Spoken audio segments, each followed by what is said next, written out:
তিলের বড়া কম বেশি আমরা সকলেই এর সাথে পরিচিত আছি। ছোটবেলায় দেখতাম মা শিলনোড়াতে এই তিল বেটে বড়া করতেন, কিন্তু এখন সেরকম ভাবে বেরোনো হয় না কিংবা বাজার করা হয় না বলে তিলও কেনা হয় না। কিন্তু অনেকদিন ধরে ইচ্ছে করছিল তিলের বড়া খাবো, সেই কারণে অনলাইনে 100 গ্রাম তিল অর্ডার করলাম। কাটার সুবিধার্থে তিলটাকে 1 ঘন্টা আগে ভিজিয়ে রেখে দিয়েছিলাম। এখন তিলটা ছেঁকে নিয়ে নিজেদের প্রয়োজন অনুযায়ী কয়েকটা কাঁচা লঙ্কা কিংবা শুকনো লঙ্কা দিয়ে বেটে নিতে হবে। আমার মা যেমন শিলনোড়াতেই তিলটা বেটে নিত, সেই রকমভাবেই আমি তিলটাকে শিলনোড়াতেই বেটে নিয়েছি। 2-3 বার করে তিলটা বেটে নিতে হবে, কিন্তু একদম মিহি করে বাটা যাবে না, যতই তুমি চেষ্টা করো। মিক্সিতেও বেটে নিতে পারো, তবে মিক্সিতে বাটতে গেলে বেশ অনেকখানি জল দিতে হবে।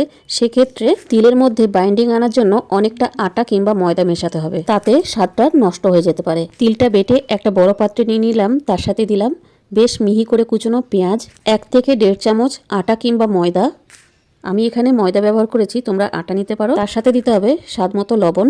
এখন সমস্ত উপকরণগুলো খুব ভালোভাবে মাখিয়ে নিতে হবে। এখন হাতের সাহায্যে কিংবা একটা চামচের সাহায্যে ছোট ছোট বড়ার আকারে তৈরি করে নিতে হবে। আমি এটাকে কম তেলে ভাজার জন্য একটা তাওয়ার মধ্যে ভেজে নিচ্ছি, তোমরা ইচ্ছে হলে কড়াইয়েও ভেজে নিতে পারো। তবে বড়াগুলোকে ছাঁকা তেলে ভাজলে কিন্তু ভেঙে যাওয়ার সম্ভাবনা থাকতে পারে, সেই কারণে অল্প অল্প তেল দিয়ে তাওয়াতে ভেজে নিতে হবে। মিডিয়াম ফ্লেমে খুব ভালো করে এপিট ওপিট লাল লাল করে বড়াগুলোকে ভেজে নেব। শীতের দিনে এইরকম মচমচে বড়া ভাজা, সাথে থাকবে ডাল আর গন্ধরাজ লেবু, আর কি চাই বলো? জমিয়ে আজকের ডিনারটা সারা যাবে।